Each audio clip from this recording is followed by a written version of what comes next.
Hey everyone, कैसे हैं आप सब लोग। My self doctor Tushar and आज इस वीडियो में बात करेंगे आपकी प्री एक्लेम्शिया कंडीशन के बारे में। देखेंगे ये क्या होता है, ठीक है, इसके कौन कौन से रिस्क फैक्टर्स हैं, क्लिनिकल फीचर्स, इसके टाइप्स, मैनेजमेंट और प्रिवेंशन, सब कुछ अच्छे से कवर करेंगे। And with the help of mnemonics इसे हम और इजीली याद कर सकते हैं और काफ़ी लंबे टाइम तक हमें अच्छे से याद रहेंगी चीज़ें। तो स्टार्ट करते हैं अपने टॉपिक को। तो सबसे पहले प्री एक्लेम्शिया, ठीक है, दो वर्ड से मिलकर बना है, that is pre and eclampsia. Pre मतलब होता है पहले, तो एक्लेम्शिया से पहले जो कंडीशन होती है उसको हम प्री एक्लेम्शिया बोलते हैं। क्लियर। अब इसका डेफिनेशन देख लेते हैं कि pre eclampsia is a pregnancy specific condition. ठीक है, क्या है? प्रेगनेंसी स्पेसिफिक कंडीशन है which is characterized by new onset hypertension. ठीक है, एक नया हाइपरटेंशन होता है पेशेंट को। एंड हाइपरटेंशन दैट इज़ आपका पता होगा, दैट इज़ आपका जो ब्लड प्रेशर है, it is greater than and equal to 140/90 mmHg at least 4 hours apart on 2 occasions. ठीक है, आपने 2 बार बीपी नापा एंड दोनों के बीच में आपका 4 आवर्स का गैप है, लेकिन आपके दोनों टाइम आपको 140/90 उतना या उससे ज़्यादा अगर आपको मेजर हो रहा है बीपी, तो दैट इज़ आपको हाइपरटेंशन है। एंड आइदर प्रोटीन्यूरिया, ठीक है, दैट इज़ आपका जो प्रोटीन लेवल है, इट इज़ ग्रेटर देन और equal to 300 mg 24 hours urine collection. ठीक है, और a urine dipstick reading of greater than और इक्वल टू +1। तो ये प्रोटीन्यूरिया की कंडीशन हो गई। और end organ damage occurring after 20 weeks of gestation. ठीक है, तो ये है कंडीशंस। क्या क्या है इसमें कैरेक्टराइजेशन, कि आपका एक हाइपरटेंशन है, प्रोटीन्यूरिया कंडीशन है, और फाइनली एंड ऑर्गन डैमेज भी हो सकता है आफ्टर कितना 20 वीक्स ऑफ गेस्टेशन। तो ये बहुत इंपॉर्टेंट है। ठीक है, तो ये हो गया आपका डेफिनेशन। अब बात करते हैं कि कौन कौन इसके लिए प्रोन है। ठीक है, किससे किससे हो सकता है ये। तो रिस्क फैक्टर की अगर बात करें, ओके, तो रिस्क फैक्टर्स में क्या क्या है आपका, इसको याद कैसे करेंगे, क्या क्या है रिस्क फैक्टर्स हैं, इसमें हम याद करेंगे प्री गोल के हिसाब से। ठीक है, प्री गोल, तो इसके इनिशियल्स लेंगे हम लोग। पी से हो गया आपका previous history of pre eclampsia. ठीक है, अगर किसी को पहले से भी एक्लेम्शिया की कंडीशन है, ठीक है, तो उसे ये हो सकता है वापस से। ठीक है, देन आर से है आपका रीनल डिजीज़। ठीक है, अगर किडनी से रिलेटेड आपकी कोई भी अगर डिजीज़ है, ठीक है, मदर को, तो या ये कंडीशन वापस हो सकती है प्रेगनेंसी के टाइम पे। Then extremes of maternal ages. ठीक है, इसका मतलब क्या है कि यंग और ओल्डर मदर्स, मतलब आपके जो मैटरनल एज होती है उसके एक्सट्रीम्स, मतलब इनिशियल वाला जो स्टेज है मैटरनल का और जो लास्ट स्टेज है मैटरनल का, तो इनमें भी ये कंडीशन कॉमन होती है as compare to the middle age one. फिर आपका है गेस्टेशनल डायबिटीज़। ठीक है, अगर ये हो रही है तो ये कंडीशन भी हो सकता है। ओबेसिटी एक रिस्क फैक्टर है। Then auto immune disease. ठीक है, this one is also very important. And finally आपका लो सोशियो इकोनॉमिकल स्टेटस वाली जो फीमेल्स होती हैं, तो उनमें भी ये कंडीशन देखी गई है ज़्यादा। तो ये तो हो गए इसके रिस्क फैक्टर्स। ठीक है, जिसको हमने कैसे याद करना है, प्री गोल से हमें याद करना है। बात करें इसके अगर क्लिनिकल फीचर्स की, ठीक है, हमें क्या क्या फीचर्स मिला देंगे कि हमें पता चले कि ये प्री एक्लेम्शिया की कंडीशन में जा रही है जो आपकी पेशेंट है। तो इसके लिए हम ऐसे याद करेंगे उसको, हेप रैव्स। ठीक है, हेप रैव से याद करेंगे। तो एच स्टैंड्स फॉर हाइपरटेंशन। ठीक है, फर्स्ट है हाइपरटेंशन कंडीशन आ रही है। देन ई से है आपका एडिमा। ठीक है, आपके जो फेस है, हैंड्स है, लेग्स हैं, वहाँ पे स्वेलिंग आ गई है। ठीक है, पिटिंग एडिमा हो गई टाइप की, तो वो कंडीशन भी इसमें इसका एक क्लिनिकल फीचर है। देन आपका प्रोटीन्यूरिया जैसे हमने बात की, and this is a classical marker. ठीक है, क्लासिकल फीचर है ये इसका।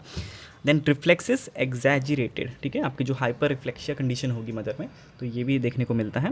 Then abnormal liver enzymes. ठीक है, आपके जो एलिवेटेड AST एंड ALT होंगे, तो आपको समझ जाना है कि या ये कंडीशन हो सकती है प्रीक्लेम्शिया की।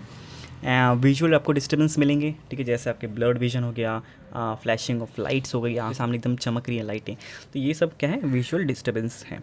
एंड सीवियर हेडेक, तो ये सब होंगे। तो आपके कंडीशंस क्या समझ सकते हो, these are the clinical features of pre eclampsia condition. Clear.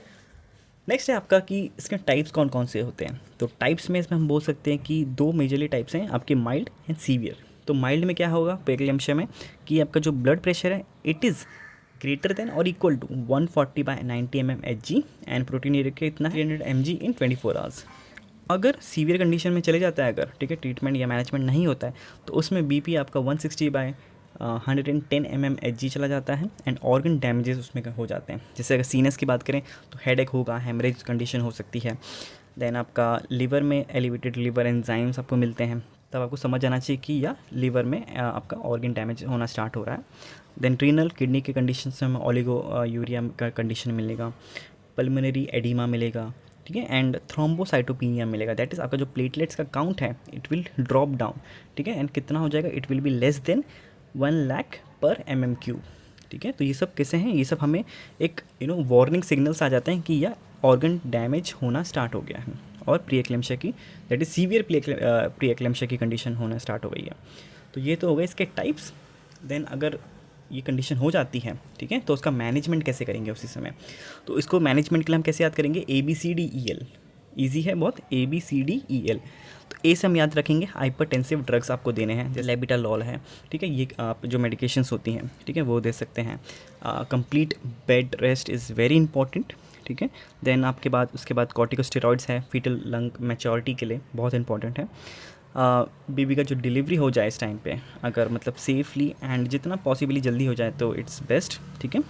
And eclampsia prevention के लिए, क्योंकि इसके बाद एक्लेम्शिया की कंडीशन आ सकती है अगर इसका प्रॉपर मैनेजमेंट नहीं किया जाए, तो इसमें मैग्नीशियम सल्फेट मेडिकेशंस चला सकते हैं।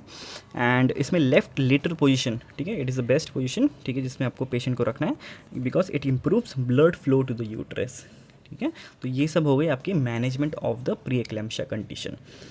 बात करें प्रिवेंशन की, कैसे कैसे इसे रोका जा सकता है, ठीक है, कि ये वापस इसका अकरेंस ना हो। तो इसके लिए हम लोग कैसे याद करेंगे, काम, ठीक है, एकदम काम हो के आपको इसका प्रिवेंशन करना है ताकि ये कंडीशन आपके किसी भी नोन को ना हो। तो इसमें आपका कैल्शियम सप्लीमेंट्स, या these are very important and it should be around 1 to 2 grams per day, ठीक है, तो इतना आपका इनपुट डोज होना चाहिए। देन एस्प्रिन इनटेक, तो starting between 12th to 16th week of gestation and continuing until delivery, ठीक है। तो ये हो गया आपका एस्प्रिन का इनटेक। लाइफस्टाइल चेंजेस, तो this is one of the most important one, जिसमें आपको हेल्दी डाइट हो गया, एक्सरसाइज, वेट कंट्रोल, कि हमने देखा कि आपके जो रिस्क फैक्टर्स में ओबेसिटी भी था। एंड फाइनली क्या है आपका मॉनिटरिंग, क्लोज मॉनिटरिंग करते रहना है। जब प्रेगनेंसी है तो या आपको उससे पहले भी, प्रेगनेंसी के टाइम पे भी एंड उसके बाद में भी क्लोज मॉनिटरिंग इज़ मैंडेटरी, ठीक है, क्योंकि हाई रिस्क जो प्रेगनेंसीज होती हैं, जैसे आपकी जैसे मदर को क्रोनिक हाइपरटेंशन है, तो उसमें भी बहुत उसमें भी बहुत मॉनिटरिंग की ज़रूरत होती है। मल्टीपल गेस्टेशन हो गई है, ठीक है, मल्टीपल प्रेगनेंसीज़ हैं, तो उन सब कंडीशंस में आपको मॉनिटरिंग काफ़ी अच्छे से करनी होती है, ठीक है, मदर की एंड बोथ फीटस की। तो ये हो गया आपका पूरा टोटल प्री एक्लेम्शिया, ठीक है, टॉपिक। बस इतना ही था इस टॉपिक में। नेक्स्ट टॉपिक में हम बात करेंगे आपके एक्लेम्शिया कंडीशन के बारे में। तो आज के लिए बस इतना ही। एंड ये नोट्स आपको हमारे टेलीग्राम या व्हाट्सएप चैनल से मिल जाएंगे, आप वहाँ से आराम से इसे डाउनलोड कर सकते हैं इमेज या PDF फॉर्म में, एंड वहाँ से आराम से इसे पढ़ सकते हैं, ठीक है। बाकी अगर वीडियो अच्छी लगी तो यार वीडियो को लाइक कर देना, शेयर कर देना, एंड प्लीज़ चैनल को सब्सक्राइब कर देना, ठीक है। बस इतना ही आज के लिए, मिलते हैं नेक्स्ट वीडियो में। Till then take care, bye bye.